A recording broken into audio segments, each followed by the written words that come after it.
We'll do it live. No. We'll do it live. Fuck it. Do it live. I'll write it and we'll do it live.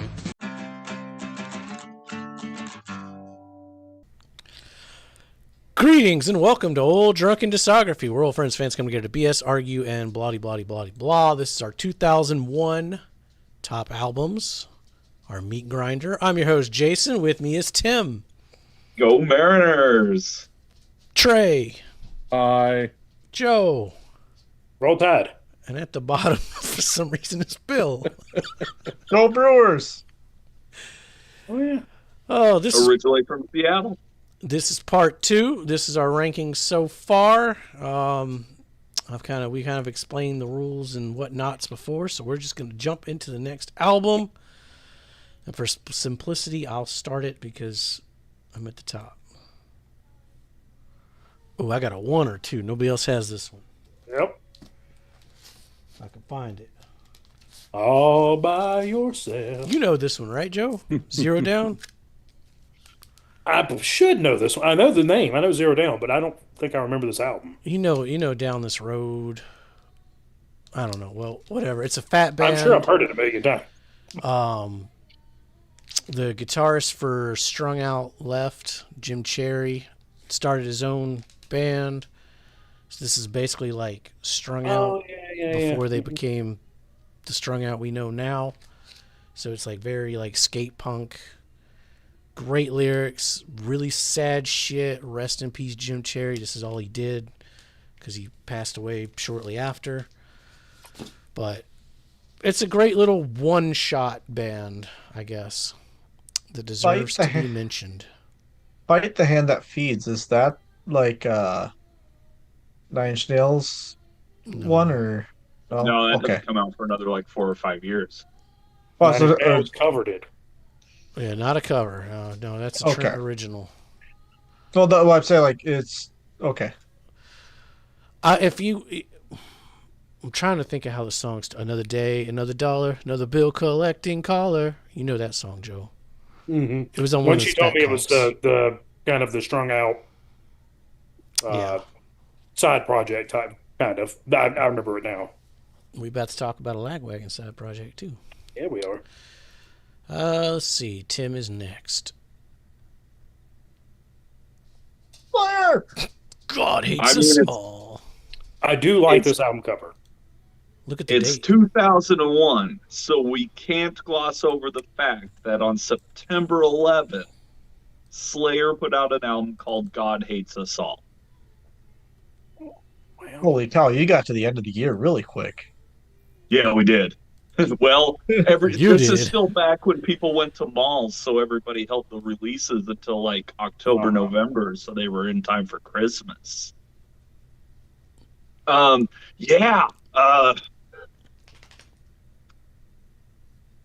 First day buyer.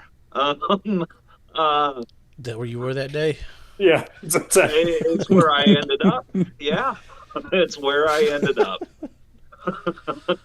I was so hungover that day. No, my day started off getting ready for work, and like as I was turning everything off to go out the front door, somebody said there was something going on. By the time I got to work, people knew what was going on. So on my lunch break, I was like, you know what came out today? I gotta go buy. And I mean, it's one of the better like modern Slayer albums. It's not to give anything away for that discography, which I'm sure we'll get to, but again, probably a mid-tier release. But yeah, you can't talk about 2001 and not mention it. So and yeah, I mean, like Disciple is an all-time classic. Bloodline, I think, is super cool. Like it's I mean, it's Slayer. If you need any more convincing, I can't help you. That's probably a discography we're going to get to. Yeah. I mean, it's one we got to get to. Yeah. That's probably a good 2. Congratulations on getting the. Where are you putting it?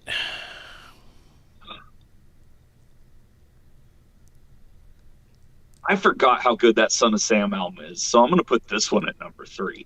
Damn. That Son of Sam album's going to hold on for quite a while here. When I made the sheet and I saw who was in it, and then the trial was like, ooh, and we were doing Sam Hain that week, I was like, I kind of want to listen to this record too. It's Sam Hain with modern production and the dude from AFI. Which is a downgrade from Sam Hain, but still. Which is a downgrade, but it works. So it's a fun album. The reason we are all here today. Been a while. That's It's right. been a while. I'm definitely on the outside here. That's right. You definitely are. Don't waste your time. There's no pressure. This is not a warm, safe place. You made us all fucking suffer. Yeah, this was like, you guys remember that joke about all the sad boy rock music that was coming out at this time, where it's like they all were just like, oh man, we need to write lyrics for this song. What would a high school teenage girl write in her journal? That's next year. It's I mean, Avril it's Lavigne. It's That's the first half. Well, dare I say, Stained beat her to it. I mean, no spoilers, but I got a feeling we're going to be talking about little old Avril next year. I mean, if we're talking about staying this year, yeah, we'll probably talk about Avril next year. I wish they'd have changed their hits. I wish Stain would have sung Skater Boy. I think that would have been much more interesting. Yeah, that would have been. Yeah. I can't see Avril singing outside, though. I can. I mean, it'd have been fun. Yeah. Yeah, right. Hello, Kitty. You're so pretty. Well, Bill, tell us about Stained. Yeah. So this is by far my favorite Stained album. That being said, I mean, Is this also the worst Stained album? Because is this No. the only one they have, the best and the worst? no. No, they put out like 4. I think they're like putting one out like in 2025 even. Let's say they. Because Aaron Lewis is just such a, I don't know, attention whore that he's always trying to like stay relevant. So yes, I guess Stained he's is. always trying to stay the staying power of this album, since this is the one that broke him, and this is the only one people still play. So yes, So Stained has 8 albums. Holy shit. Yeah, that's And this was- That's not you counting want the us to solo cover Stained? country Signed up career. for the Patreon. That's That's all right. I got. This That's was- not counting the solo Yeah. country career either. So this was album number 3. Really? This is not Yeah. a discography that's going to make any of the hosts here want to pick. So that's a Patreon pick. Not saying, without and- payola. Even as the person who put this in for a 2001 top album, I would not pick the Stained discography to cover either. So you do have Uh, limits. Nickelback, Creed. But Stained, you draw the line. And the line is drawn in the sand. I mean that, I Yeah, I Yeah. have a feeling you would get the Jimmy Eat World treatment. Mm-hmm. Yeah. I mean, probably. so with Stained, with Break the Cycle. I mean, yeah, it's it's sad boy hour music. That's Yeah, so Break the Cycle, is this the one where he's just blaming his dad for everything? That's all of them. Oh, it's all. that does not narrow it down. Is this the one where he blames the government? No, that's kind of still all of them. Okay, go on, Bill. Is this I the mean- one where he blames his girlfriend and or something that happened to him when he was 14? No, that's the next one. Well, who does he blame on this one? Damn it! Well, I said that is that the government, anyways. And which one does he blame Fred Durst on? That's probably the next one. Just No, based on he the doesn't years. blame The one Dirk. after He's- next. He loves that. So anyway, talking about Break the Cycle, actually. So two big singles were obviously It's Been a While and Outside. Um, definitely heard those played all the goddamn time on the radio. Riding the bus to and from school up In the until dentist office easily. at the grocery store, buying ice cream. It was big. Yeah. I remember it. But I mean, even besides that, honestly, I mean, those two songs, I mean, would you argue they kind of would blend into the rest of this album? Absolutely. Um, could you mention that, it's all just, kind of the same slower tempo, arguably overly simplistic, songs? Absolutely. I mean, if you're looking for musical ingenuity, this is not the place at all for it. That being said, if I want to just sit down and relax, I'll absolutely put on Can't Believe. I'll put on Epiphany. Like, if I just want to sit back, not think about anything, it works very well. I don't know if you know, Jack Johnson had an album that came out this year that's perfect for that kind of thing. I mean, to me, because I was 21 in 2001. I was going through a really bad transitional breakup. So the albums on my list are going to reflect that, and it's going to be like I know Yellowcard didn't create a new genre, or I guess they do inspire people now, but it's about music's not just about that. It's about connecting and nostalgia, if you want to call it. So there is that. I just my nostalgia for this band is hatred, so there's that side too. No, I would be remiss without saying that 20 years ago I knew every lyric to this album. Oh, okay. Today I don't remember hardly any of it. But You there guys was keep talking about Outside. I don't remember that. All I remember is It's Been a While. No, Outside, I loved Outside at the time. I'm on the outside, I'm looking in. Oh, I can see through. I thought that was the same you, fucking see song. the true No. colors. But it's not No, far apart. it's been a while. The guitar sounds happier, Oh, yeah. relatively speaking. It's been a while so since I looked at this photograph. the big version of Outside was a live version with Fred Durst. That was what broke them. Yeah. Because that was recorded in Biloxi, Mississippi. So We were like, a number of hosts on this panel were very local to that breaking. And so, we all have intimate knowledge of, when people first heard Three Doors Down. Herp Alert said I was 12 when this came out, and I thought it was lame then. I mean, I definitely get it. Like, why? I mean, with most of it, like, I definitely see why people wouldn't like half the albums on our side having my top 10 list, honestly. And that's also why own it, man. Nobody likes anything on my Exactly. list either. Yeah, so it's own fine. it. like that's All of us have shit that the But I other one like hates. it. So yeah. So yeah, I definitely like this I mean, this is my favorite Stained album by far. Like, there is no contest with this to the other ones. Okay. Today I Well, learned there this were is more one than of the one hits, Stained right? album. So It's the one with the hits. that's true. yeah, Bill likes the hits.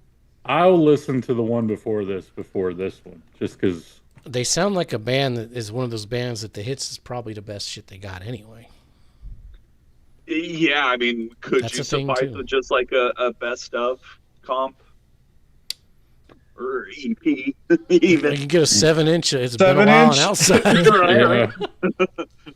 I could get a nice, flexi disc radio edit.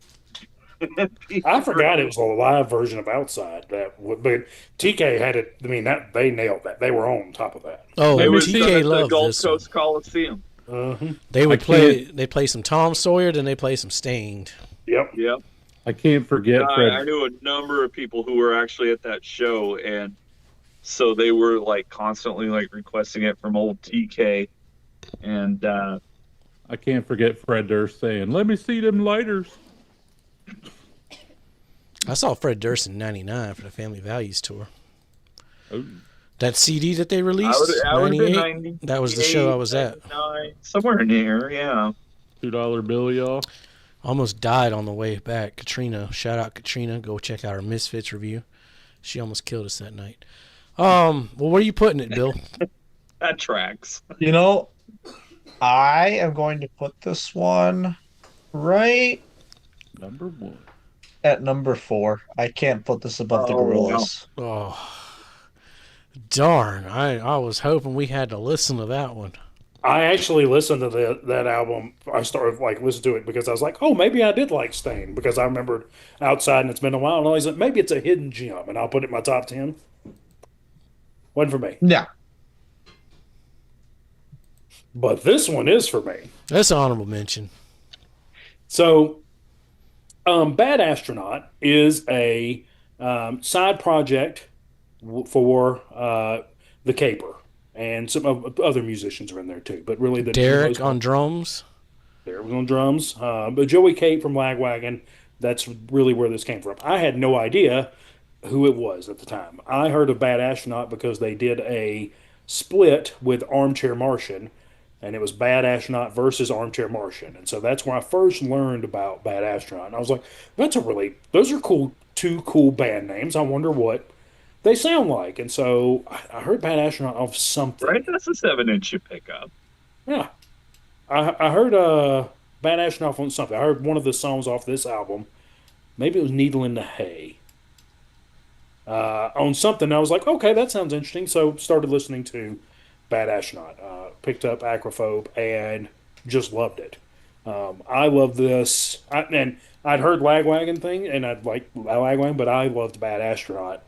I was like, holy shit, and then started listening more Lagwagon. But Bad Astronaut is one of my favorite bands about, and this album is really fucking good. Yeah, it's slower than Lagwagon. It's not really like skater punk. It's more, I don't want to say acousticy, but like slower, I guess. And they've got 3 albums. They've got another thing out that's kind of a... Oh, Houston's the... well, spoilers, I guess, when we get to the discography, but Houston's the one we have a drinking problem. Yeah, I don't know. I really love this album. But Houston, We Have a Drinking Problem is really good. 12 Small Steps, probably my least favorite. But it's still good.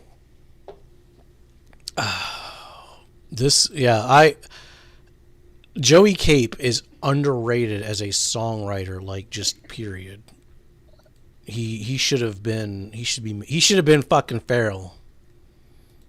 If you haven't seen our Lagwagon Rant Rank, you should go, and then you should just go listen to all of Lagwagon.